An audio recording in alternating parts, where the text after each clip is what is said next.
நினைத்தாலே முக்தி தரும் சிவத்தலம் எதுப்பா? திருவண்ணாமலை. அக்னிஸ்தலம். அக்னித்தலம் இல்லையா? பஞ்சபூத தலத்துல இருக்கக்கூடிய அண்ணாமலையார அண்ணாமலையம் அண்ணா போற்றி கண்ணார் அமுத கடலே போற்றின்னு நினைச்சாலே புண்ணியம் தரக்கூடிய தலம் திரு அண்ணாமலை. சிவபெருமானுக்கு நினைச்சா புண்ணிய தரக்கூடிய இடம் திரு அண்ணாமலைனா, முருகப்பெருமானுக்கு நினைச்சாலே புண்ணியம் தரக்கூடிய இடம் திருச்செந்தூர்.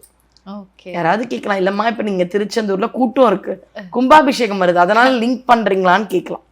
இல்ல, அடியேன் சில நூல்கள் எல்லாம் படிக்கும் பொழுது எதனால நினைத்தாலே முக்தி தரக்கூடிய தலம் அண்ணாமலைன்ற அளவு நம்ம உயர்த்தினோம்னா 2 காரணம். ஒண்ணு, பிரம்மாவும் விஷ்ணுவும் அன்ன வடிவம் எடுத்து வராக வடிவம் எடுத்து சிவபெருமான அடிமுடி தேடி போறாங்க. இந்த சரித்திரம் எல்லாருக்கும் தெரிஞ்சிருக்கும். ஆனா அவங்களால பார்க்க முடியல. அப்ப பிரம்மான்றதை நம்ம எப்படி புரிஞ்சுக்கணுமா? படிப்புன்னு புரிஞ்சுக்கணுமா?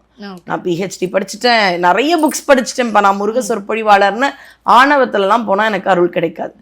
இல்ல, எனக்கு 2000 ரூபாய் டிக்கெட் கூட வாங்கி போக தெரியும், எனக்கு ஆட்கள்லாம் தெரியும், பார்க்கலாம். ஆனா அந்த பணத்தை தாண்டி படிப்பை தாண்டி எதுவுமே இல்லாத அழுகையோட முருகா சிவபெருமானேன்னு போனா அன்பால மட்டும்தான் பார்க்க முடியும்ன்ற தரம் தான் திருவண்ணாமலை.